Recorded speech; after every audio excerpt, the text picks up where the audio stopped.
Hello. Good morning po. Good morning po sa lahat. Tayo po ay magsimula na ng ating panambahan. Atin pong call to worship ay matatagpuan sa Psalm 97. Itong awit na ito ay tungkol sa ating dakilat, makapangyarihan, si Yahweh. Si Yahweh ay maghahari, magalak ang kalupaan. Lahat kayong mga pulo ay magsaya at magdiwang. Ang paligid niya'y ulap na lipos ng kadiliman. Kaharian niyang tapat at salig sa katarungan. Sa unahan niyang apoy, patuloy na nag-aalab. Sinusunog ang kaaway sa matindi nitong ningas. Yaong mga kidlat niyang tumatanglaw sa daigdig. Kapag yon ay namasdan, ang lahat ay nanginginig. Yaong mga kabundok ay natutunaw parang pagkit sa harapan ng dakilang Panginoon ng daigdig. Sa langit ay nahayag yaong kanyang katwiran, sa lupa ay makikita ang kanyang kadakilaan. Lahat silang sumasamba sa kanilang Diyos-Diyosan, mahihiya sa kanilang paghahambog na mainam. Mga Diyos nilang ito ay yuyuko sa may kapal. Nagagalak itong sayon na mamamaya ay nagsasaya. Nagagalak ang lahat ng mga lunsod nitong Juda. Dahilan sa wastong hatol ay yaong gawad na parusa. Ikaw, Yahweh, ay dakila at hari ng buong lupa. Dakila ka sa alinmang mga Diyos na ginagawa. Ang lahat ng namumuhi sa masamay mahal ng Diyos, at siya ang nag-iingat sa buhay ng mga lingkod. Ililigtas niya sila sa kamay ng mga buktot. Sa tapat na ang pamumuhay ay sisinag ang liwayway. Sa dalisay namang puso maghahari kagalakan. Ang matuwid ang gawain ay galak ang masusumpungan.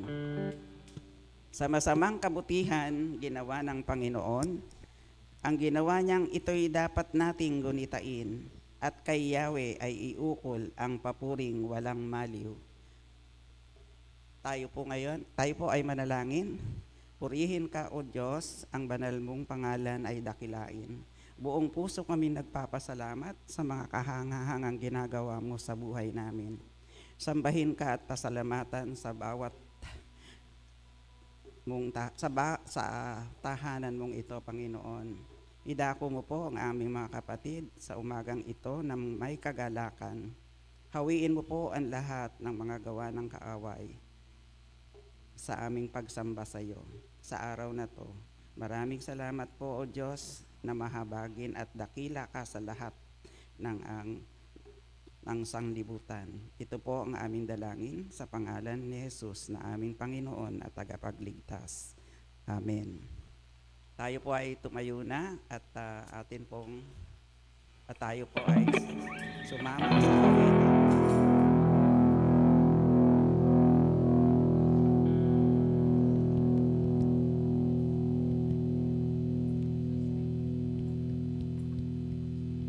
Magandang umaga po sa lahat. Morning po. Sa mapagpalang umaga po sa bawat isa at sa mga papunta pa lang po. Lahat po natin sila. Ating pong awitan ng ating Panginoon sa umagang ito na may galak, pasasalamat.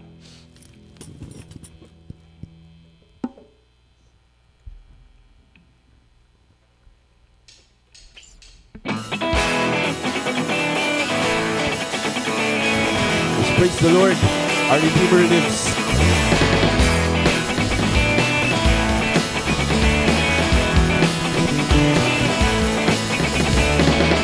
I know He rescued my soul. His blood has covered my sin. I believe my pain is taken away. My pain seems to stay. I believe.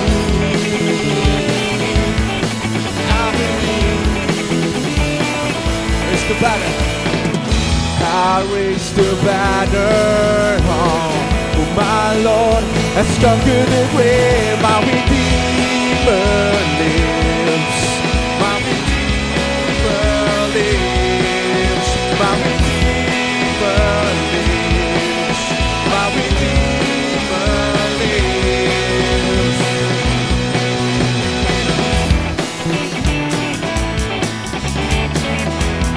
Praise the Lord, our Redeemer. I know He rescued my soul. His love has covered my sin. I believe. I believe. My shame's taken away. My pain is sealed in His name. I believe. I believe. I raise the banner. Sing to the Lord. I raise the banner. Oh, my Lord has conquered the grave. My Redeemer lives. My Redeemer lives. My Redeemer lives. My Redeemer. Let's sing. My Redeemer lives. My Redeemer lives. My Redeemer lives. My Redeemer lives. My Redeemer lives. I raise the banner. I raise my burden. I rise my burden.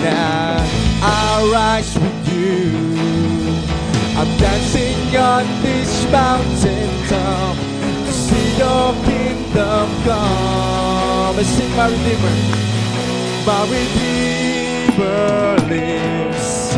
My Redeemer lives. My Redeemer lives. My Redeemer lives. My Redeemer. My Redeemer lives. My Redeemer lives. My Redeemer lives. My Redeemer lives. My Redeemer lives.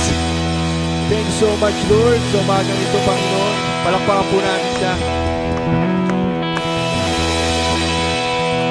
Despite of all our pagkukulang sa Panginoon, patuloy pa rin po siyang nandyan, buhay na buhay. At kasama natin sa umagang ito, awitan po natin siya, Our God is greater than ever.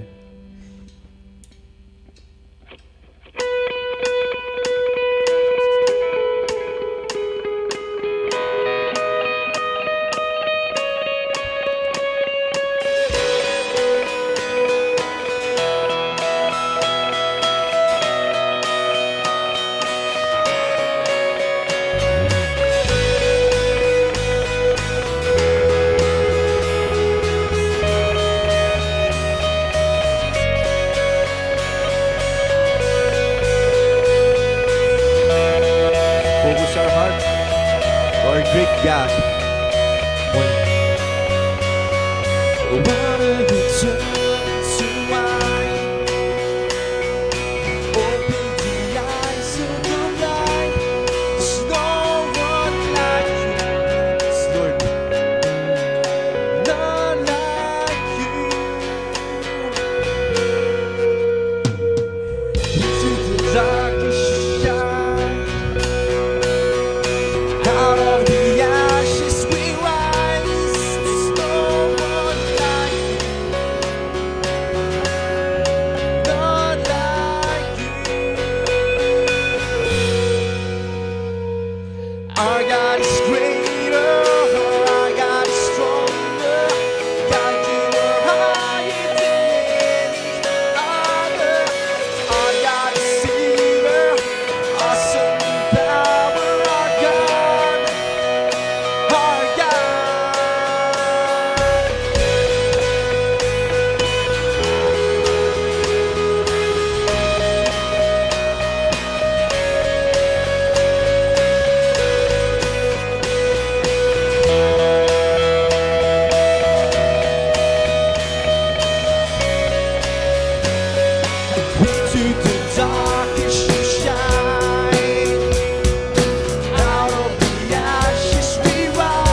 lives. As we know, each of us has our own battles, but God, our God, is always there to help us through each and every day. Maliit man o malaki, God will always be with us. Sing our hope of our hearts.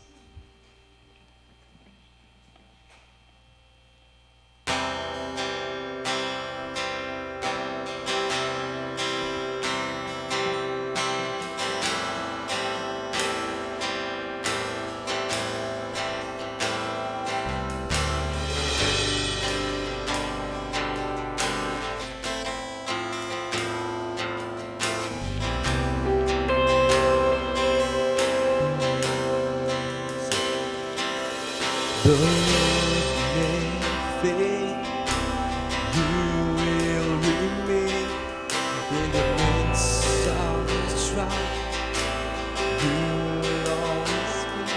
I see, I never fails. I never fails.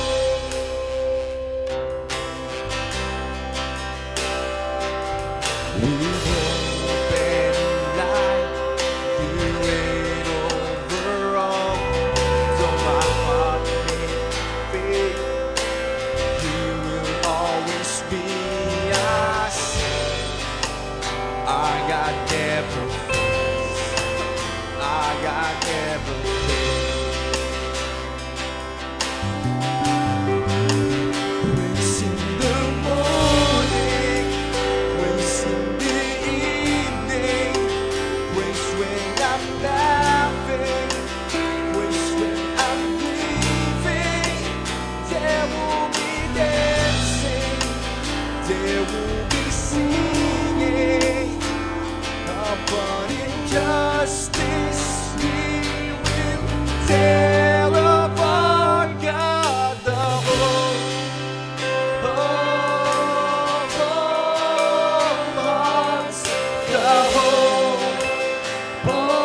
you, Lord. Our hope and our hearts. The hope of our hearts. The hope. Yes, Lord. We give you all our hopes, our hearts. Because it's you, Lord, who always give us strength every day, Panginoon. Sa lahat po ng pinagdadaanan namin, sa lahat ng binibigay mo, Panginoon. Thank you, Lord. Kahit hindi namin deserve, Panginoon, you still give us your heart, the hope, Panginoon. Each and every day. Thank you, Lord. Let's sing once more. A hope of our hearts. The hope of our hearts. The hope of our heart is you. Our God never fails. Your love never fails. In darkness and in trial, we'll sing once more.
Patuloy po tayong lumapit sa presensya ng Diyos.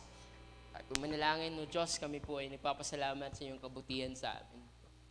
Kayo po ay tapat at hindi nagbabago sa inyong mga plano, sa iyong ginagawang kabutihan para sa amin lahat. Para sa buong sangsinukob na ninanais ninyong pag-isahin sa ilalim ng iyong anak na si Jesus. Pang lahat ay makaranas ng iyong kadakilahan, ng iyong kabutihan at ng iyong pag-iibig. Panginoon, salamat po dahil hindi po kami karapat-dapat sa lahat ng kabutihan ninyo, pagmamahal ninyo, ngunit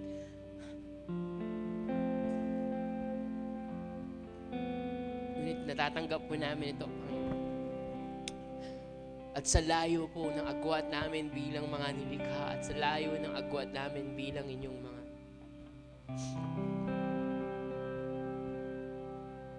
taong nilikha ninyo upang maging simbolo ng inyong kadakila, ng inyong kabanalan, ng iyong kabutihan, ay napalayo kami dahil sa mga kasalanan, Panginoon. Sa kabila ng lahat ng inyong ipinagkatiwala sa amin at sa wangis ninyo na ginamit sa paglikha sa amin. Kami napalayo pa rin, Panginoon, sa aming mga kasalanan, sa aming pagtalikod, sa aming mga pagkakamali. Ngunit sa kabila ng lahat ng iyong Panginoon ay inibig niyo kami.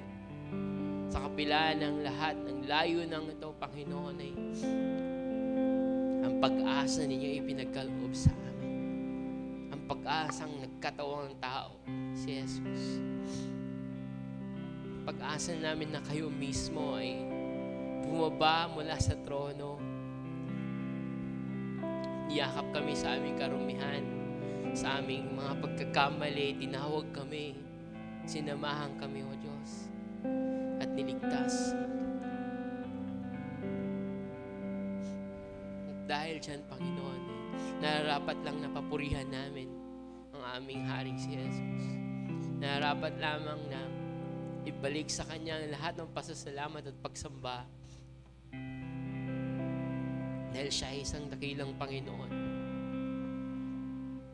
na napakabuti, napakalawak ng pag-ibig at tinuring kami na Kanyang mga kaibigan. Hinalay ang Kanyang buhay para sa amin lahat. Salamat, O Diyos, sa dakilang pag-ibig ninyo. Nawa ay patuloy namin itong unawain, nawa ay patuloy naming maranasan, hindi lang dahil sa dami ng mga kaabalahan, kundi dahil kami rin mismo ay nakakalimot, Panginoon. Dahil naiisip namin na karapat-dapat kami, na kami naman ang nagmamayari ng mga pagmamayari namin, na kami naman ang may hawak ng buhay na to, Panginoon, na kami naman ang mas nakakabuti kaysa sa iba. Pag mga ganung bagay, Panginoon, ang pumupuno sa isip at puso namin ay nakakalimot kami, Panginoon. Kami lahat ay nasa ilalim ng inyong grasya, na nakaranas ng habag ninyo, ng kapatawaran ninyo, ng aming pagtayo dito sa inyong harapan, ng aming paglapit sa inyo, matawag kami na inyong mga anak, makaranas ng kabutihan ng Diyos Ama. Lahat ito, Panginoon, ay biyaya ninyo.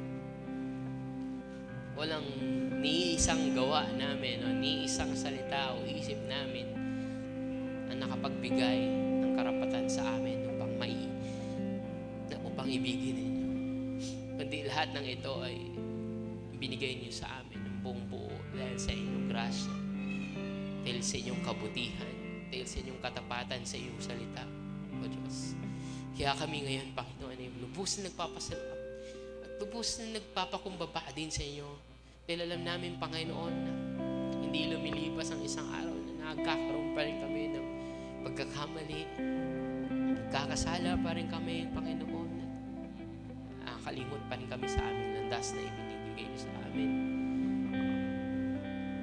At ang mga katuruan ng iyong anak na si Jesus, yung minsan, ilalagay namin sa pangalawang kahalagahan lamang sa aming buhay. Hindi namin na ipapamuhay, Panginoon, ng buo inyong kalooban. Kaya, O Diyos, humihingi kami ng kapatawaran. Papakumbaba kami dahil alam namin, O Diyos, na nariyan kayo upang tanggapin kami. Ano man ang aming mga kakulangan, na nililinis nyo kami ng patuloy at kinikilusan ng inyong Espiritu upang kami ay maging kawangis ni Jesus. O Diyos, salamat sa pag-ibig ninyo na hindi lang tumatanggap sa amin, kundi nagbibigay pa sa amin ng bagong buhay. Nililinis kami at tinuturuan na lumakad ayon sa inyong kalooban. Nawa, Panginoon, ay may bahagi namin ito sa aming mga pamilya, pamumuhay namin ng mga katuruan ni Jesus ay magdala ng kabutihan, kagalakan at kapayapaan sa loob ng aming mga tahanan, ng kapatawaran ninyo, pag-ibig ninyo, kabutihan ninyo ay mangibabaw din sa aming mga tahanan, na mapag-isa kami, Lord, ng inyong pag-ibig. Nang sama-sama din kami, Panginoon, ng kumilala sa inyo, sama-sama kami na magpakumbaba, kilalanin si Jesucristo sa aming buhay, na aming Panginoon, na aming Hari. Siyang aming susundan ng aming mga plano, ng aming mga ambisyon, ng aming mga ng paglalaanan ng aming mga puso at isipan. Tulungan niyo po kami na ang aming mga tahanan ay maging puno ng inyong presensya, na maingatan kami mula sa mga kasamaan, papagaling kami sa aming mga sakit, Panginoon. Ito lamang mga nakaraang linggo, Diyos, ang daming tumanas na sakit sa amin. Ito lamang, Panginoon, ding mga araw na to ay marami pa rin nagkakasakit sa amin, Diyos. Kaya aming dalangin, Panginoon, patuloy niyo po kaming hawakan. Patuloy niyo po kaming bigyan ng kalakasan at kagalingan. At higit sa lahat, Panginoon, iparanas niyo po sa amin ang inyong presensya. Malaman namin na kayo ang aming kasama sa lahat ng ito. Sa disyerto na aming mga buhay, sa kabigatan na aming mga buhay, sa kabiguan, Panginoon, sa mga liwanag na akala namin na maliwanag pero namamatay, sa mga inaasam namin, Panginoon, na akala namin nandyan na.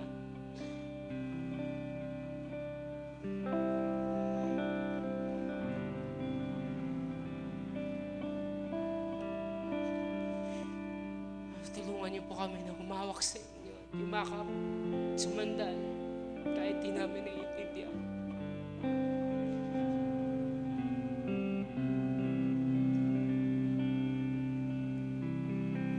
Salamat dahil nakakatiyak kami na kayo ay mabuti habang buhay. Salamat dahil nakakatiyak kami na nariyan kayo para sa amin sa lahat ng pagkakataon ng Diyos. Nilalapit po namin lahat ng kabigatan ng aming mga pamilya, lahat ng mga suliranin, lahat ng mga responsibilidad na noon na kailangan namin panindigan. Lahat ng mga pangailangan, Panginoon, na kailangan punuan. Alam namin na kayo ang lahat, ang sagot ng lahat ng ito, Panginoon. Tulungan niyo po kami, Panginoon. Magtiwala ng patuloy sa inyo. Kami kasama ang aming buong pamilya, mga mahal sa buhay. At kami din, Panginoon, bilang isang katawan ninyo, katawan ni Kristo. Ay magtulungan din, Panginoon, sa aming mga pinagdadaanan, sa aming mga kabigatan. Tulungan niyo po kami na magpalakasan upang mas lalo ka naming paglingkuran. Lalo namin kilalanin ang aming Diyos na mabuti at lalong maisapuso at maipamuhay ang inyong mga katuruan. Lalo na, Panginoon, itong pagtatapos ng taon, malapit na, O Diyos. May nagpapasalamat kung paano nyo kami sinamahan at patuloy nyo pong kami sana samahan sa mga susunod pa namin mga pinaplano. Habang tinatapos din namin, O Diyos, ang aming mga plano at mga resources para sa susunod na taon, Lord, we pray na bigyan niyo po kami, Panginoon, ng inyong wisdom at suporta, Panginoon, sa lahat ng ginagawa namin. Naway maiayon din, Panginoon, itong mga inilalaan namin, Panginoon, na plano. Naway maging ayon nito sa inyong kalooban. Kung paano kami maglilingkod sa loob at sa labas ng simbahan. Kung ano papalaguin pa, Panginoon, ng aming mga pagkilos ng paglilingkuran, pagbabahagi ng iyong pag-ibig at kabutihan, pagpapalalim ng aming tiwala at pagsandal sa inyong grasya, O Diyos. Higit pa sa lahat, Panginoon, ay yung pagsulong din ng iyong paghahari, Panginoon, ng iyong kabutihan, ng inyong hustisya at kapayapaan at habag ay maranasan ng mga taong hindi pa kumikilala sa inyo, na makita nila, Panginoon, how glorious you are, Lord. How the glory of our Father in heaven through our good works, Father. Nataas din namin, Panginoon, ang aming mga kapatiran saan man sila, Panginoon, naroon dito o sa ibang bahagi ng mundo, Panginoon. Magpatuloy sila na maglingkod sa inyo sa paraan na ipinagkatiwala niyo sa kanila, sa mga trabaho at sa pamilya at sa anumang konteksto na kinabibilangan nila o kultura, ay makahanap nawa sila, O Diyos, ng kalakasan mula sa inyo na ipamuhay ang inyong mga katuruan, Diyos, na maging ilaw at asin sila nasaan man sila naroon, Panginoon, panig ng mundo. O Diyos, tinatasin namin bansa at ang mundong ito, na patuloy niyo pong ingatan, patuloy niyo pong kilusan, Panginoon. Patuloy niyo po kami turuan na isulong inyong pag-ibig, isulong inyong katotohanan, Panginoon, at inyong kalooban. Na ang panawagan ay kaming lahat, Panginoon, ay kumilala at sambahin ang aming Panginoong si Jesus. Na sa ganung, Panginoon, ay mas makaranas ng lahat, Panginoon, ng inyong pagpapahala, na ang mundong ito, Panginoon, ay mapag-isa sa ilalim ng pangalan ni Jesus. O Diyos, marami po kami inaasam, marami po kami hinahangad na mga gawain, Panginoon. Maging itong pananambahan namin sa umagang ito ay nagkakatiwala din namin sa inyo. Samahan niyo po kami at pangunahan, O Diyos. Ang iyong salita, ang mismong manig namin, Panginoon. Ang iyong kalooban, O Diyos. At ang iyong kaluhalatian ng aming masaksihan sa umagang ito. Lord, ang aming mga panalangin, alam namin ninyong dinidinig. Alam niyo po ang puso ng bawat isa. Sa oras nito, Panginoon, buksan niyo po ang aming mga kaluluwa. Upang kayo mismo ang aming makausap. Kayo mismo ang aming marinig, O Diyos. At palakasin niyo po kami at bigyan niyo po kami, Panginoon, ng kaliwanagan mula sa inyong salita. Habang kami nakikinig, habang kami nakikipag-isa sa aming kapatiran sa umagang ito. Pinagkakatiwala po namin ang lahat, O Diyos, sa pangalan ni Jesus. Amen. At amen.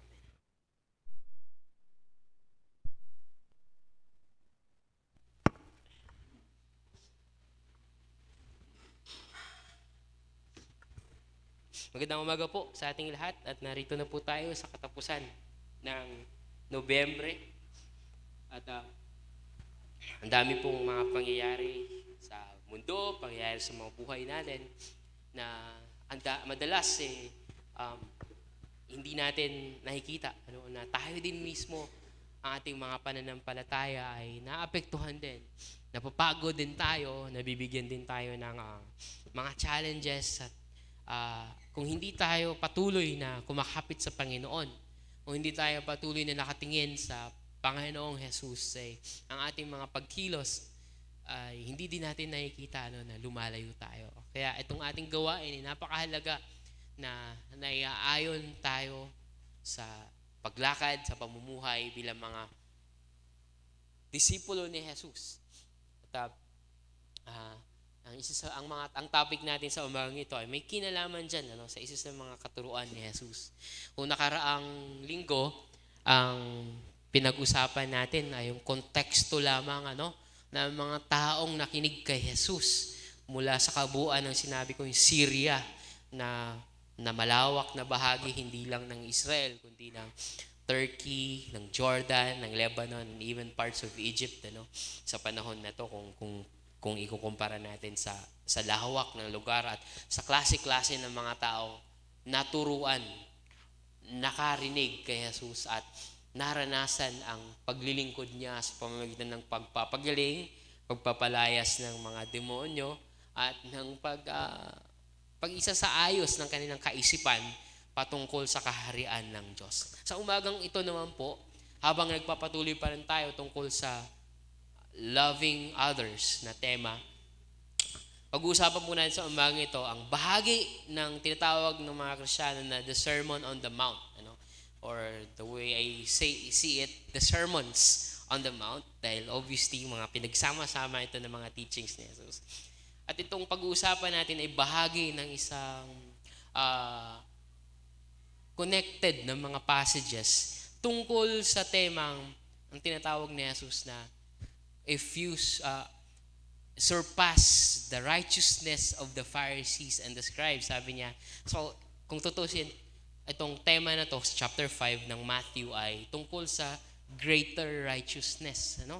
Yung mga katuwiran, yung mga actions na matuwid, yung gawain na ayon sa kabutihan, ayon sa katotohanan at ayon sa kabanalan ng Diyos na palagi niyang sinasabi na ito ang totoong ibig sabihin nito. Something na kailangan nating or some things na kailangan nating ipamuhay, gawin, kilusin sa loob ng kaharian ng Diyos o sa pagkahari ng Diyos. Na kung ang Diyos ang naghahari o kung si Jesus ang hari, itong mga bagay na to na greater righteousness ang dapat gawin. At itong righteousness na to na sinasabi ni Jesus, ito rin yung sinabi niya sa kasunod na chapter. Kasi kung yung last time, chapter 4, ang passage natin today is chapter 5 ng Matthew. Then sa chapter 6, may sinasabi siyang, seek ye first the kingdom of God and His righteousness. So ito yun. Ito na yung sinasabi ni Jesus na righteousness. Na na napapaloob sa konteksto ng pagkilos sa ilalim ng kaharian ng Diyos.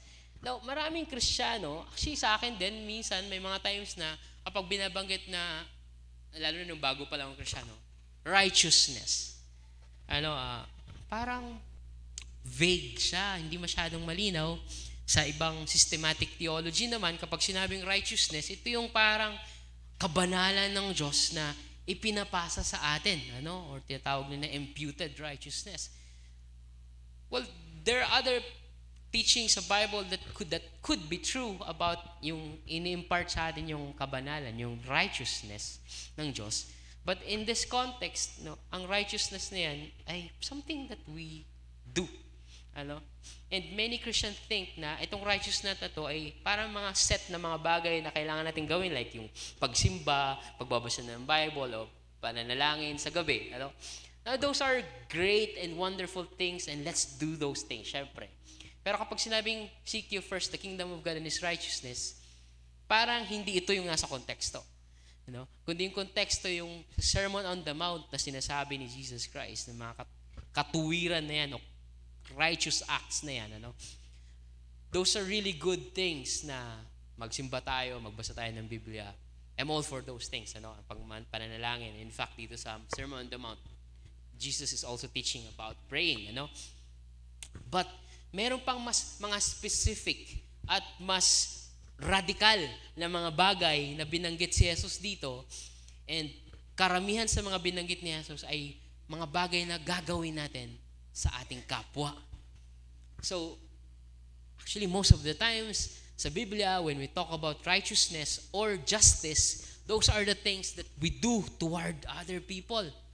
Righteous acts for those in need, for the oppressed, for our neighbors, for the needy.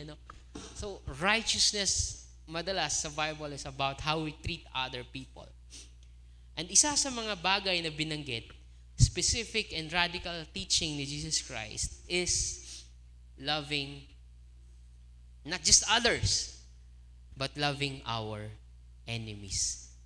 Pagmamahal sa kaaway, o malawak masyado yung kaaway. Pwede natin i-specify yung mga taong ayaw natin, o yung mga taong may ayaw sa atin, yung mga may taong gumawa ng masama sa atin, o mga taong minsan nagawa natin ng masama tapos hindi tayo mapatawad, tapos hindi rin tayo magkasundo.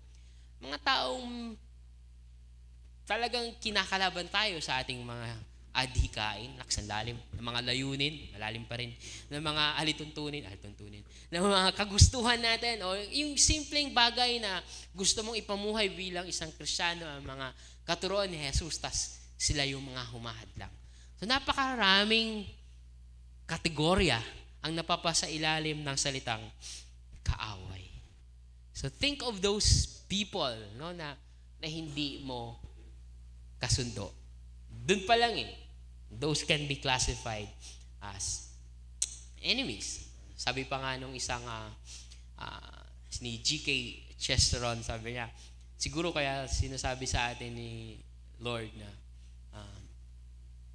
love your neighbor, and then sabi niya love your enemies, kasi minsan iisa lang yun. Yung mga neighbors natin, yung mga kapwa natin, are actually hindi natin nakakasundo from time to time. But anyway, isa sa mga specific and radical na teachings ni Jesus Christ to say greater righteousness ay ang loving our enemies. Now, balikan ko lang tong greater righteousness. Kasi sabi ni Jesus, yung mga Pariseo, meron silang katuwiran Meron silang mga ginagawang bagay na matatawag mong righteousness. Sabi niya, kung hindi mo yan malalagpasan, parang hindi mo mararanasan ng paghahari ng Diyos. Ibig sabihin, sa loob ng paghahari ng Diyos, ang mga bagay na mahalaga, ang mga bagay na inaaprubahan ng Diyos, na nakakalugod sa Diyos, ay yung mga bagay na hindi basic lang na kabutihan. Yung mag-I love you ka sa asawa mo, mag-I love you ka sa kapatid mo. Those are not bad. Those are actually good things. Pero napaka-basic nun. Ang sinasabi ni Jesus, kahit sino, pwedeng gawin yun. Diba? Kahit kaaway, kahit hindi mananampalataya, tapos meron silang kapamilya, gagawa sila ng mabuti sa pamilya nila. And that's good. Kahit nga yung mga kriminal, sasabihin na, ginagawa ko lang yun dahil kailangan ko ng pera. Pangtustos sa pangailangan ng aking pamilya. And their love for their family is their justification. Diba? Ano sasabi ni Jesus? Greater righteousness to surpass the righteousness na nandun lang sa basic. Ano? So basahin natin tong Matthew chapter 5. Samahan niyo po ako. Kung last time, Matthew chapter 4, yung dulo. Ngayon naman, yung dulo naman ng Matthew chapter 5. Hinaya ko po kayo lahat na tumayo. Basahin po natin yung The Gospel of Matthew chapter 5, verses 43 hanggang 48. Matthew 5 verses 43 hanggang 48. At sinasabi po dito mula sa New International Version. Sundan niyo na lamang po ako kung ano mang version ang meron kayo. Sabi dito, you have heard what it was said. You have heard that it was said, love your neighbor and hate your enemy. But I tell you, love your enemies and pray for those who persecute you, that you may be sons of your Father in heaven. He causes the sun to rise on the evil and the good, and sends rain on the righteous and the unrighteous. If you love those who love you, what reward will you get? And not even the tax collectors, are not even the tax collectors doing that? And if you greet only your brothers, what are you doing more than others? Do not even pagans do that? And then verse 48, be perfect therefore, as your heavenly Father is perfect. Salamat sa Diyos sa kanyang salita. Makakaupo na po tayo muli mga kapatid. So medyo napaka-familiar nitong teaching ni Jesus in terms of message. But in terms of practice, I don't know. Parang ang hirap. Ano? Ang hirap itong hinihingi sa atin ni Jesus to love our enemies.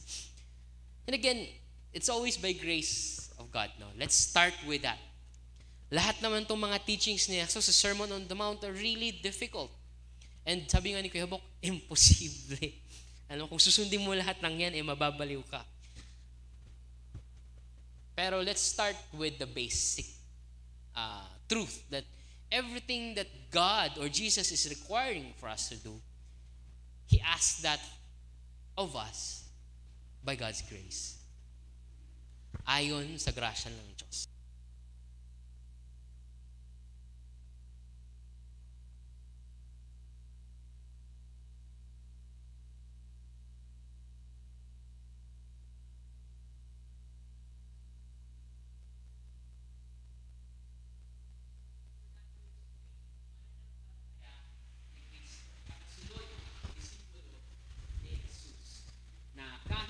Ang lawak ng crowd, no? Ang dami ng mga taong nakasunod sa kanya. And I was saying the last time na marami dun sumunod kay Jesus after nila makarinig kay Jesus.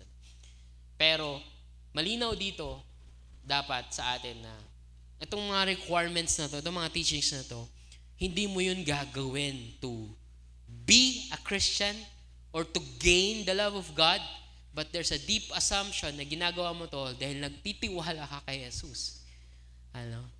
Na sa grasya ng Diyos, sa pamamagitan ni Jesus, ikaw ay kanyang anak. Kaya itong binasa natin, mababasa mo dyan, Father.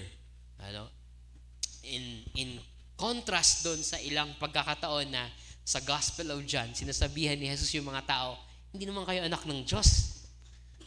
Hindi nyo ama si God. No? In contrast yun, dito sa sinasabi niya na ang mga tao nakausap niya ay may assumption na sila ay tagasunod ni Jesus, and because of that, they can call on their Father in heaven. Kaya nga, pagdating sa chapter 6, tuturuan niya to pray, our Father in heaven. So, i-park na po na natin sa isang tabi yung issue na yan. No? Itong mga kautusan ni Jesus ay hindi para maging Kristiyano ka, kundi para mamuhay ka bilang isang Kristiyano, isang tagasunod ni Jesus, isang anak ng Diyos. So, i-park na natin yung issue na yan. And let's just ask, as a disciple of Jesus, bilang anak ng Diyos, gaano ba kahalaga tong teaching na to? Ano ba yung argumento ni Jesus para makumbinsi ako na kailangan kong magsumikap sa ilalim ng grasya ng Diyos na mahalin ang aking kaaway, yung mga taong hindi ko kasundo, yung mga taong nagawan ko na masama tapos hindi ko mapatawad, o ako mismo ang ginawa nila ng masama at hindi ko rin sila mapatawad, o marami kami hindi mapagkasunduan kaya nasa ilalim sila ng kategoryang enemies. At sa binasa natin, ito yung argument ni Jesus. Jesus wants us to love our enemies. Tinuturo ni Jesus na ibigin ang mga kaaway. At ganito ang kanyang paliwanag. Una, sabi niya, love your neighbor. You have heard it said, ano? Narinig mo na to. You have heard it said, love your neighbor as you love yours. Love your neighbor and hate your enemy. So, ibig sabihin, merong assumption ng mga Hudyo nung panahon na yun. Like we have discussed last time, malinaw sa mga Hudyo na kapag sinabing neighbor, ay sila yun. Kapwa nila Hudyo. Or nung nagkagulo-gulo na ang kanilang territorial claims at ang kanilang nagkalabo-labo na dahil sa maraming mga imperial or mga pananakop sa kanila, dumating na sa punto na neighbor ka lang kapag kapareho ka ng practice ko. Neighbor ka kapag kapareho kitang naghihigpit sa pagsunod sa batas ni Moses. So kahit na by blood Hudyo ka, pero kapag hindi ka naman kumikilos ayon sa batas ni Moses at sa tradisyon nila ng mga Hudyo, then pwede kitang hindi ituring na neighbor. Ano? So ganun, lumabo na ang kanilang definition ng neighbor to the point na pagdating ni Jesus, nilinaw niya na ang neighbor is malawak. At gumamit siya sa isa sa mga kasuklam-suklam na karakter para sa mga Hudyo to describe who the neighbor is. Ano, kumbaga, by that radical example, Jesus is saying, no, ang neighbor mo ay hindi na nasusukat ng mga batas, hindi na nasusukat ng teritoryo, hindi na dinidescribe ng lahi, kundi kapag ikaw ay kumilos ayon sa pag-ibig to love the way that Jesus loved us, yun ang neighbor mo, sabi ni Jesus. So gumamit siya ng Samaritan to just prove all that. Ano? So malinaw dito sa argument ni Jesus na there's an assumption. Sabi diyan, they come to you, sabi diyan, you have heard it was said, love your neighbor and hate your enemy. Tapos sabi niya, hindi. You should love your enemy. Kino-correct ba ni Jesus yung Bible or yung Old Testament? Hindi. Alam niyo kung bakit? Kasi sinasabi sa Leviticus chapter 18 or chapter 19, to love your neighbor, pero wala doon yung hate your enemy. Wala yun sa Bible, to hate your enemy. Meron sa ilang mga instances like yung mga Amalekites na nagde-describe si God ng anger niya, and di-discourage niya yung mga Jews to not intermarry with them or to not be friends with them. Pero never outright sinabi niya sa Old Testament to love only your neighbors and hate your enemy. There's this tradition sa mga Hudyo na nakasanayan nila na kapag nilove mo yung neighbor mo, ibig sabihin, you discriminate other people. Kasi kapag may pinili ka, may dinidiscriminate ka. Meaning, meron kang pinapahalagahan, meron kang hindi papahalagahan. Yun para sa kanila ang logical na consequence. If you love your neighbor, then yung hindi mo neighbor, you will hate them. Pero wala naman yun sa salita ng Diyos.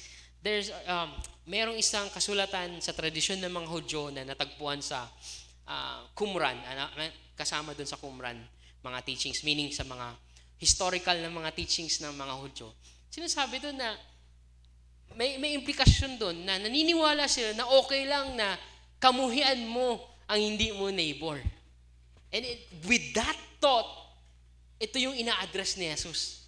Na okay ka lang mag-discriminate, mag-harbor ng hatred kapag hindi mo neighbor. No? Pero i-address din naman to ni Jesus na pagdating sa Good Samaritan story, mas lumawak yung definition. Pero dito, ang assumption dito is yung neighbor na naiintindihan ng mga Hudyo na kapwa lang nila, tapat na Hudyo ang neighbor. Pero sabi ni Jesus, hindi naman yan. Mali yan eh. We should love our enemies because love is without discrimination. No, sabi niya, love your neighbor and hate yourself, but I tell you, love your enemies and pray for those who persecute you. So love has no distinction, at least in this context, ng anong klaseng pag-ibig. We should love our enemies because love is without discrimination. Now, sinundan niya ito nung sinabi ni Jesus na that you may be sons of your Father in heaven.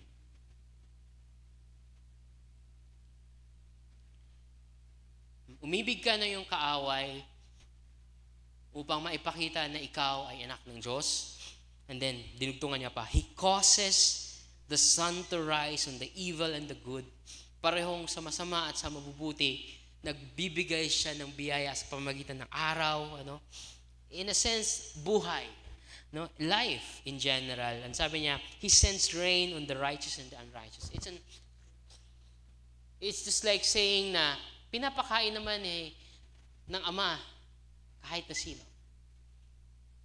Inaalagaan ng Ama kahit na sino. So, kung ikaw ay anak ng Diyos, ibigin mo rin kahit kaaway mo. Ang description dito ni Jesus ay mga extremes Good and evil, God sends the sun. Righteous and unrighteous, God sends the rain. There's, tinatawag ng mga theologians na the common grace, na ang biyaya ng Diyos ay nararanasan ng parehong mananampalataya at hindi. Ng parehong kumikilala kay Jesus o hindi.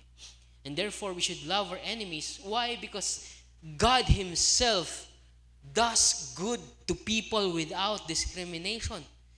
Umiibig ang Diyos sa parehong, in this way yung pag-ibig ng Diyos. Kasi baka sabihin mo, ibig sabihin, ang kaligtasan ng Diyos ay wala ng discrimination. Kasi there's a strict condition pagdating sa kaligtasan ng Diyos. Pagdating sa pagsunod kay Jesus, there's a allegiance required. There's faith required. There's repentance mula sa mga kasalanan at pagkilala talaga kay Jesus. But when it comes to doing good, which is an act of love, example natin ng Diyos mismo, kumikilala man sa Kanya o hindi, ayun, buhay naman. Nakakaranas naman ng ulan, ng hangin na hihingahin nila, at ng araw na kailangan para mabuhay tayo. At kung ikaw ay anak ng Diyos, gawin mo rin yun. Ibigin mo rin sila sa pamamagitan ng paggawa ng kabutihan sa kanila. To love without discrimination because God Himself is without discrimination when He does good to people. And then pangatlong argument ni Jesus is to love our enemies because God's children do greater righteousness.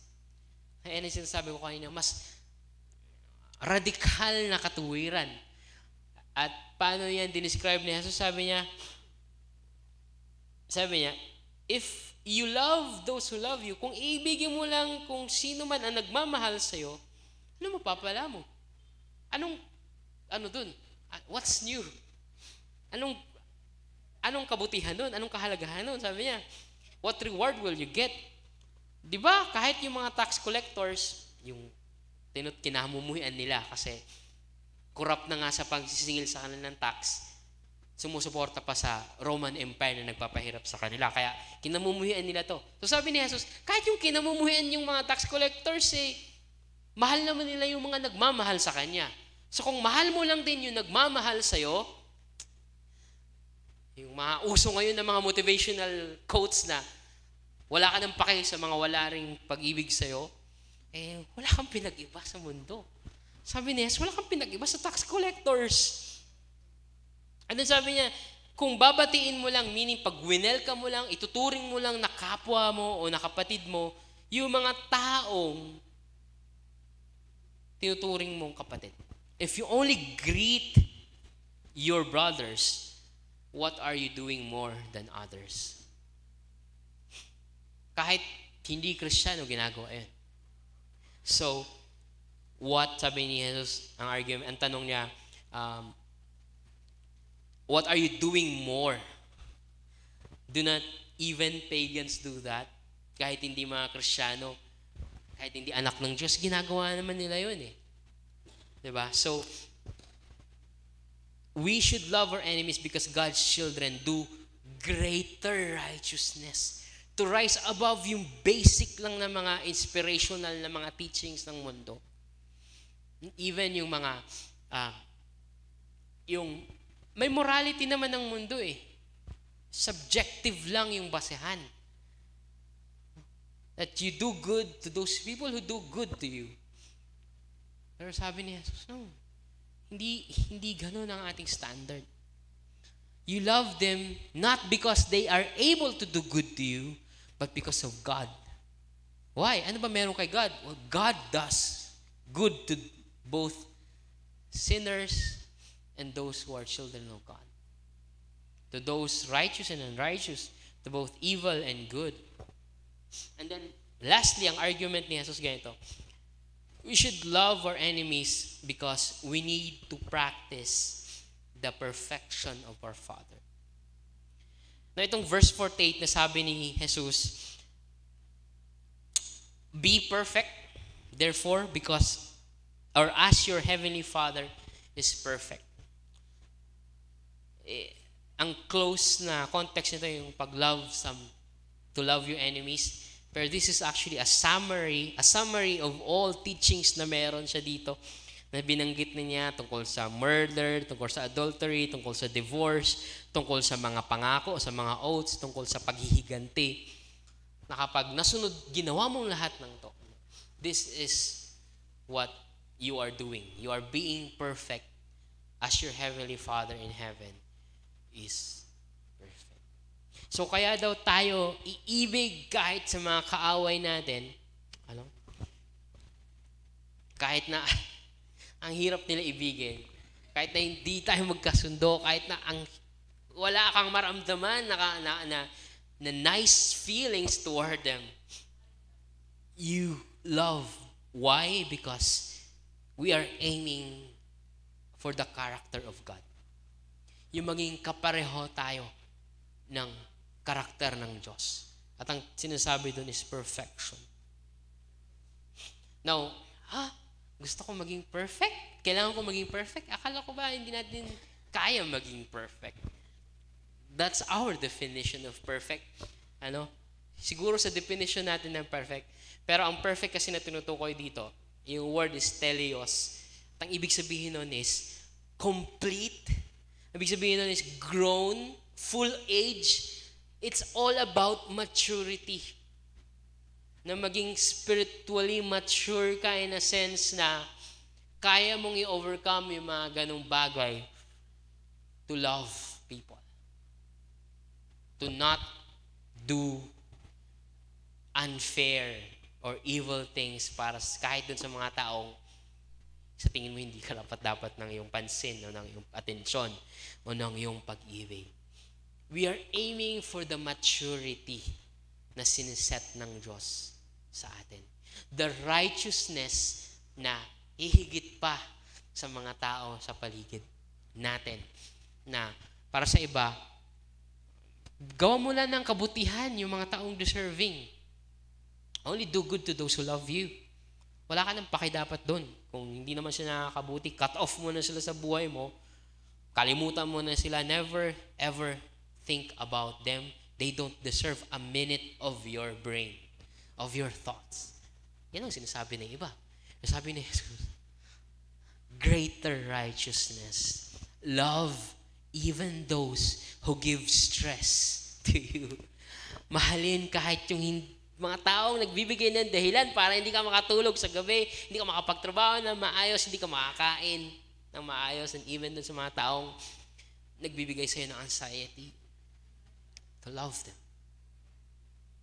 To love them. Because it gives us that character of God.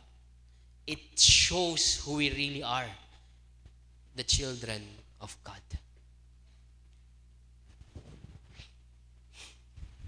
Oh, yun yung argument ni Jesus.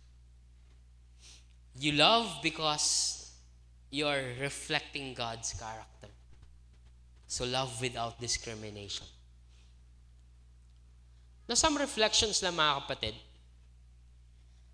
Ang pag-ibig dito na tinutukoy ni Jesus, the love here includes praying. Praying. Sabi pa nga niya, pray for those who persecute you. Kasi minsan, may mga tao naman talaga na galit sa'yo, and it doesn't make sense na lapitan mo sila at kausapin at gawan mo pa rin sila ng something na ayaw naman nilang gawin mo. So at the very least, pray for them. And then sabi din dyan, to help.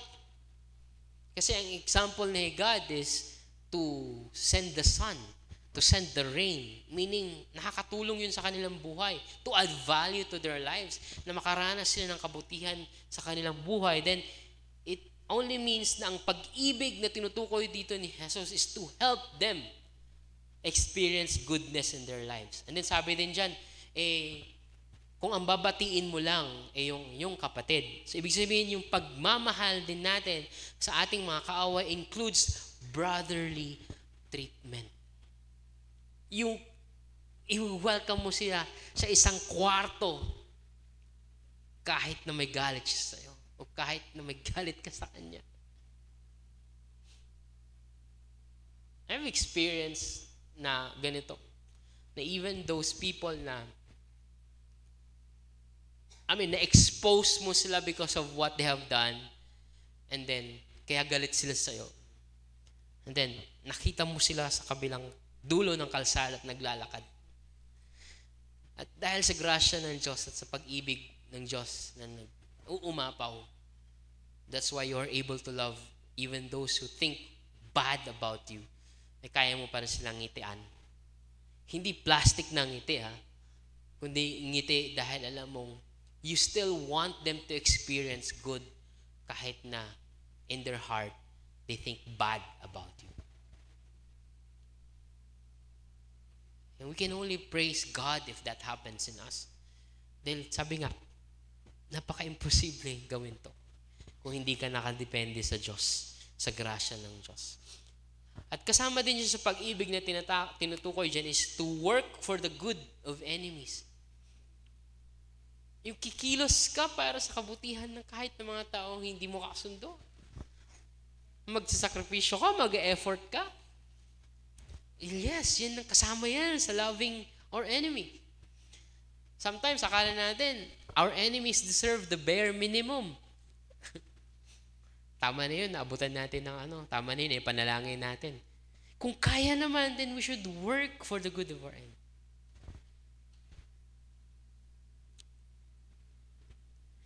Many times, mga kapatid, yung pagmamahal natin doon sa hindi natin kasundo o sa kaaway natin, akala natin na kailangan antayin natin yung nice feelings. Sana maalis tong ko sa puso. Sometimes hindi darating sa ganun. And sometimes God will not take that struggle away from you. Na meron kang hinaharbor na inis sa taong yon. And yet, God wants you to do good things para sa Kanya. Loving our enemies doesn't have to feel nice or to have those nice feelings because it's not all about feelings. Loving others are action words, are acts, no? Na hindi mo kailangan makaramdam na parang kailangan umayos mo na yung puso ko. Makaramdam muna ako ng kapayapaan sa taong to bago ko siya gawan ng mabuti. Hindi kailangan. Hindi kailangan. In fact, may mga pagkakataon na si Jesus ginagawa niya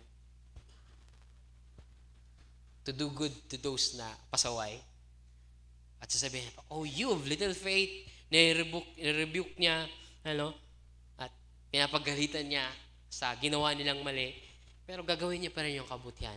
And that leads me to my next reflection na sometimes, loving our enemies will include rebuking or confronting them about their sin or about the wrong things that they do or about yung conflict na meron kayo to lead them to God's will. Just like what Jesus always do. So sa mga disipulo niya, papagalitan niya sila. Because it involves those things. Ang pagmamahal may kasamang ganun. Na you have sometimes to rebuke them, to confront them of their wrongdoings, or to settle yung conflict head-on, to talk with them.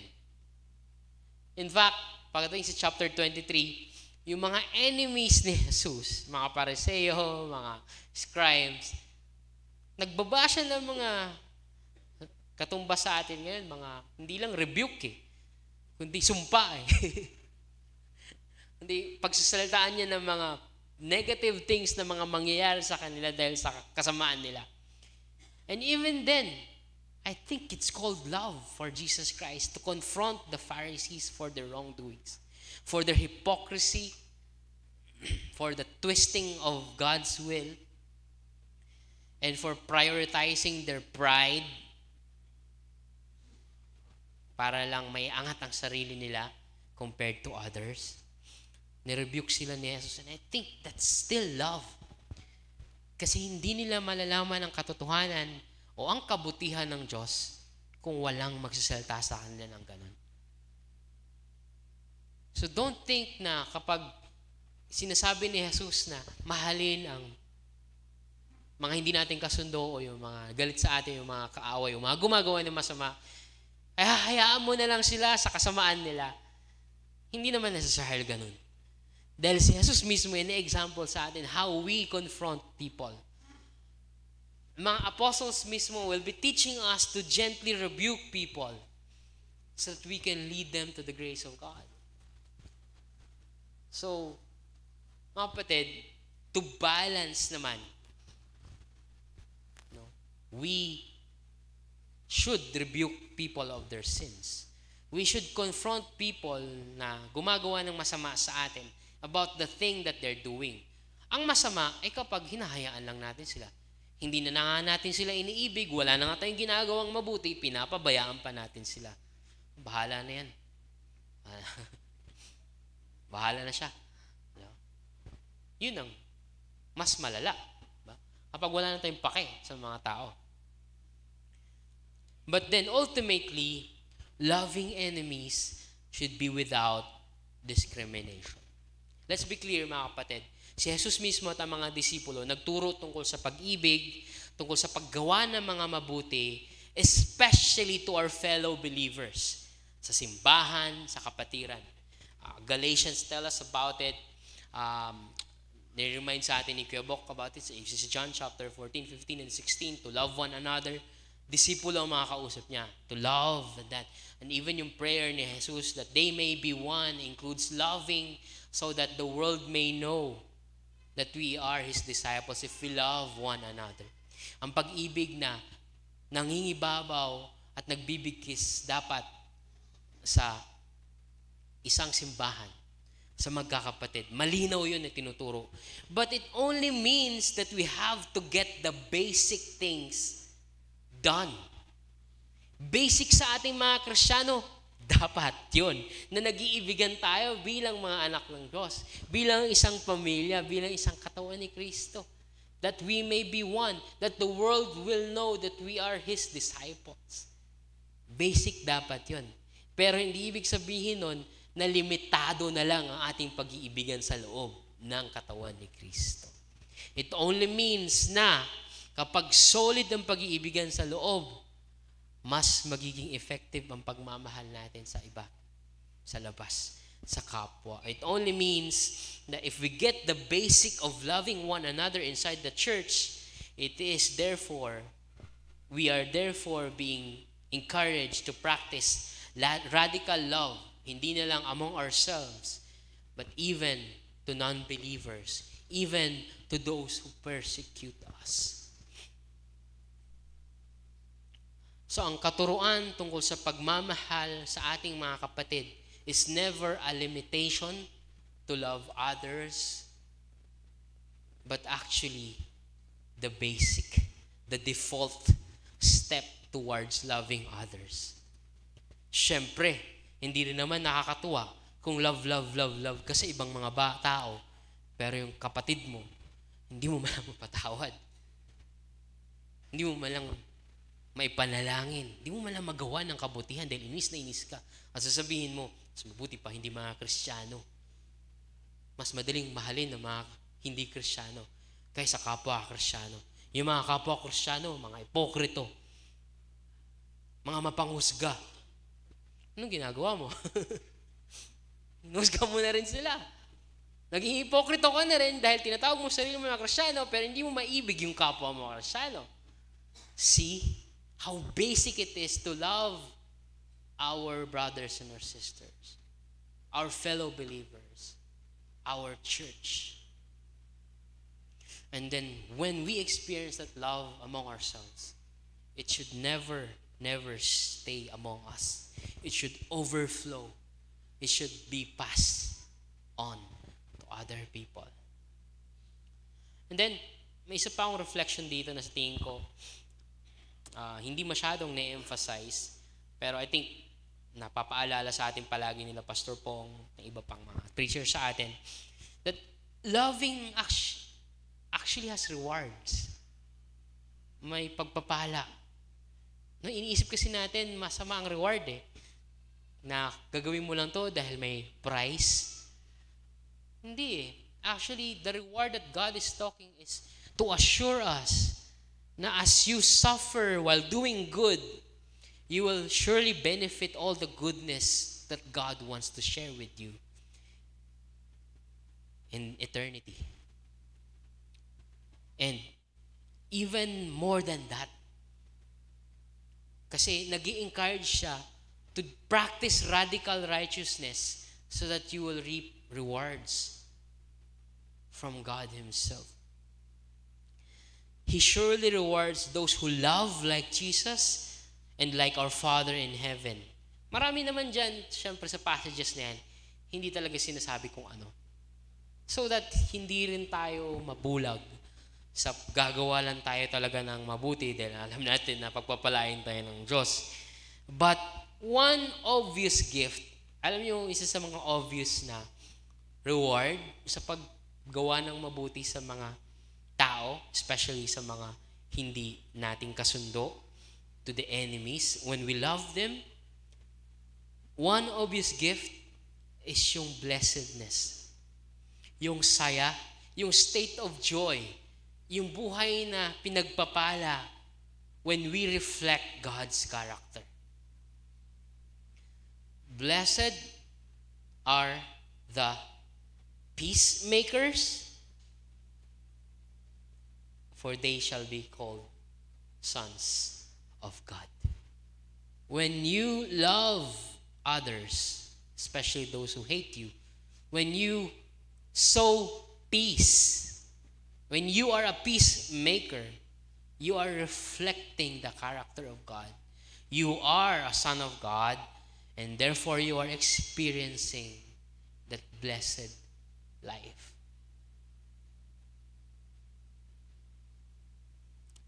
Hindi ko alam kung nararanasan nating lahat ito. Kasi ang mundo, tinutukoy nila na kaya makakaranas ka ng kapayapaan and kasiyahan kapag tinatanggal mo yung mga sakit sa ulo ng mga tao sa buhay mo. Pero sinasabi ng Diyos, if you are a peacemaker, if you love even those who hate you, that's the purest joy. That's blessedness. Why? Because you are reflecting God. Hindi ba masaya na matawag kang anak ng Diyos at you are reflecting the character of God? Kapatid, alam kong hirap ka na sa buhay pero nagagawa mo pa rin gumawa ng mabuti. Nagawa mo pa rin patawarin yung gumawa sa'yo ng sama. Alam mo, dahil sa ginagawa mo, napapaalalahanan ako ng presensya ng Diyos. Sa pamamagitan ng kabutihan mo, nararanasan ko na totoo ang Diyos. Isn't that blessed? Kapatid, isn't that blessed na nire-reflect mo ang ugali ng Diyos, ang karakter ng Diyos? Hindi ba masaya yon? Masaya ba yon na nakikita ng Diyos, nakikita ng iba ang presensya ng Diyos sa buhay mo? Hindi ko ipagpapalit yan. Yung ganong karanasan. Kahit maghirap man tayo, kung naaalala ng mga tao sa paligid natin ang Diyos sa tuwing kasama nila tayo, that's something very rewarding in this life. Ha? Ako? Wala nga akong makain? Wala nga akong maipangtulong pero naaalala mo ang Diyos sa akin? Oo, kapatid. Dahil grabe ka magpatawad. Grabe ka manalangin kahit sa mga taong may ayaw sa'yo. Dahil grabe ka gumawa ng mabuti. Grabe ka magsakripisyo sa buhay mo para sa iba. That's blessed. So God surely is glorified with people like that. And hindi ba ang taong mga umiibig kahit dun sa mga gumagawa sa kanilang masama, iyan naman talaga ang karakter ng mga Kristiyano na pinangunahan ni Jesus. Father, forgive them, for they know not what they do. And then si Stephen, following along Jesus Christ, he was preaching and the people stoned him to death. Father, forgive them. And then a long list of early Christians, mga unang mga Kristiyano na pinagpapatay na, sinusunog na, pinapakain sa kung anong mga kahayupan, would still pray for forgiveness for those who do bad for them. As it should be. Until now. Especially now sa mundong ito, sa panahon na to. Bakit ko sinasabing especially now? Dahil kahit hindi mananampalataya, they are more sensitive to goodness. They are more anti-discrimination. They are more inclusive. Kahit pa sablay yung mga kadahilanan, kahit pa subjective yung standards nila pagdating sa moral actions nila. And yet, mas challenging pa nga. Kasi mas madali na tayo makumpara sa iba. The way na nagkukumpara si Jesus, sabi niya, kung ang tax collector nagagawa yan, kahit hindi mga mananampalataya nagagawa yan. What more sa panahon ngayon, when helping the needy is more rampant. Yung pagtulong sa mga hindi na, sa mga nangangailangan ay ginagawa kahit ng hindi mga Kristiyano. There is therefore no reason for us to be behind sa paggawa ng kabutihan, especially sa mga ayaw sa atin. And if people can understand, those who do not follow Jesus, if people are willing to listen sa mga kaaway, if people are willing to bridge gap, to sow peace, then we must be more than willing to do so. Hindi yung tayo pa nagsisigaw na, tama lang yan, nararapat lang sa kanila yan. Ano? Wala, ang layo na natin sa standard na sinat ni Jesus kung ganun tayo. Kung tayo mismo nagsusow ng hatred, nagwa-warrant for people to be killed, for nations to be conquered, ang layo na natin sa standard ni Jesus. Ang layo na natin sa radical righteousness na siniset niya. I'm not saying na mas mabuti pa sa atin yung hindi mananampalataya. Pero sa comparison na ginawa ni Jesus, ay napalayo na tayo sa standard niya. If we are anti-Jesus teachings. Kung hindi natin nasususugan yung tinuturo ni Jesus pagdating sa pag-ibig natin sa mga hindi nating kasundo, sa mga kaaway, kahit sa mga tinuturing natin na hindi mananampalataya. Kahit nga yung ibang relihiyon, grabe magturo ng pag-ibig. Kahit si Mahatma Gandhi, sabi ni Mahatma Gandhi, it is easy enough to be friendly to one's friends, but to befriend the one who regards himself as your enemy is the quintessence of true religion. The other is mere business. Sabi ni Mahatma, kung iibigin mo lang yung mga talagang kaibigan mo, dahil kaibig-ibig naman sila, wala yun. That's default. Pero kapag inibig mo yung mga taong tinuturing nila na kaaway ang sarili nila sa'yo, that's true religion. Saan ba kinuha ni Gandhi yan? Hindi ako follower ni Gandhi, pero may tama ba si Mahatma Gandhi dyan? Tama, di ba? He's following along the lines of Jesus' teaching. To love. Not just those who are lovable and our friends or brothers or family, but to love even our enemies. Kahit si Mahatma Gandhi, nakukuha niya yun. Gets niya yun. And there's no reason for us to do better as Christians. To outdo this kind of thinking na subjective naman sa iba. Na magpatawad at magmahal. We have a better standard. We have a better ground for our moral, for our love. Jesus Himself who set that. Nung ginagawa ko tong sermon na to, I can't help but remember yung maraming beses na napapanood or nababasa or napapakinggan ko sa balita ng mga Kristiyanong pinapatawad ang mga kriminal na pumatay sa isang membro ng pamilya nila. I'll give you 2 examples. Merong isang batang young Christian, youth siya, around 17 years old nung nangyari to. Nakalagay dun sa news, a young Christian publicly forgives his brother's murderer. Isang batang Kristiyano pinatawad ang taong pumatay sa kanyang kapatid. At nakita ko yun. Isang white girl who murdered his brother na siya, isang black Christian, young black Christian. Niyakap niya yung mismong murder. Doon sa mismong courtroom, sinabi niya yung forgiveness niya na naiyak yung babaeng yon sa pagpapatawad na binigay sa kanya. At sabi ng batang Kristiyano, I forgive you. I want the best for you, and the best would be to give your life to Christ. An 18-year-old said to the woman who killed his brother, that's Jesus. That's the teaching of Jesus. Another is yung mag-asawa, Christian couple, forgives the young man who murdered their son. At ang sabi ng babae, I saw him the way Jesus sees him. The way He sees us. Nakikita ko yung kriminal na yan, yung pumatay sa anak ko. Nakikita ko siya gaya ng pagtingin ni Jesus. Nakaibig-ibig pa rin.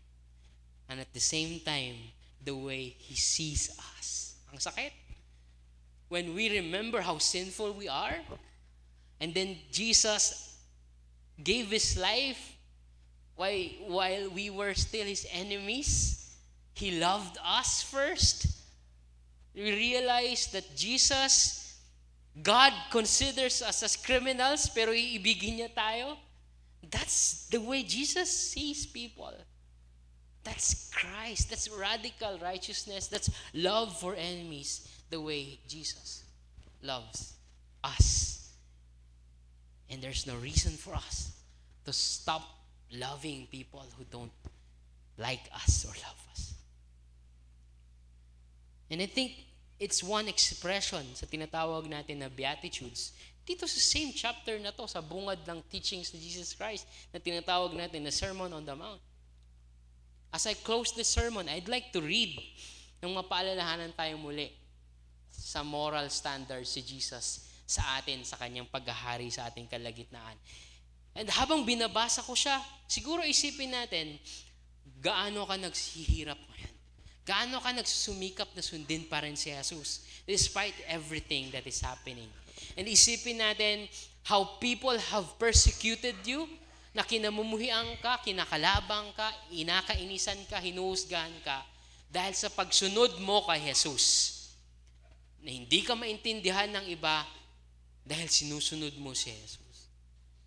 And also, to bear in mind yung mga taong talagang outright kumakalaban sa'yo, outright hard to love because of what they do to you. They hate you, they hurt you, they persecute you. Think of those things. Think of those people. At kung gaano kahirap maging Kristiyano. And then, let's hear this message ni Jesus Christ. Para sa mga taong nahihirapan, para sa mga taong kinakalaban, nakakaranas ng kalupitan ng ibang tao, pangungutya, at pagkalaban. Sabi ni Jesus, "Blessed are the poor in spirit, for theirs is the kingdom of heaven. Blessed are those who mourn, for they will be comforted. Blessed are the meek, for they will inherit the earth. Blessed are those who hunger and thirst for righteousness, for they will be filled. Blessed are the merciful, for they will be shown mercy. Blessed are the pure in heart, for they will see God. Blessed are the peacemakers, not the warmongers, not the haters, not the conflict starters, but the peacemakers, for they will be called sons of God. Blessed are those who are persecuted, nakakaranas ng pangungutya, ng pagkontra, ng pasakit, because of righteousness, dahil sa pagsunod kay Jesus, for theirs is the kingdom of heaven. Blessed are you when people insult you, persecute you, and accuse you of falsely say all kinds of evil against you dahil sa pagsunod mo kay Jesus. Because of Jesus, rejoice and be glad, because great is your reward in heaven. For in the same way, they persecuted the prophets who were before you." Mga kapatid, if you are doing these things, if you're following Jesus Christ, and yet you are suffering in this life because of following Jesus, take comfort that one, kahilera mo si Jesus. Meaning, nasa kampo ka ni Jesus. Anak ka ng Diyos. That's why you are experiencing that. Pangalawa, ang pangako ng Diyos na pupunuan niya lahat ng yun. Dahil sa pagsusumikap mo na ipamuhay ang kanyang kabanalan, ang kanyang katarungan.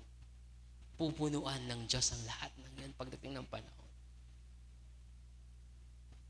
At pangatlo, yung katiyakan na mismong Diyos ay tinuturing tayong mga anak. That regardless of what will happen in this life,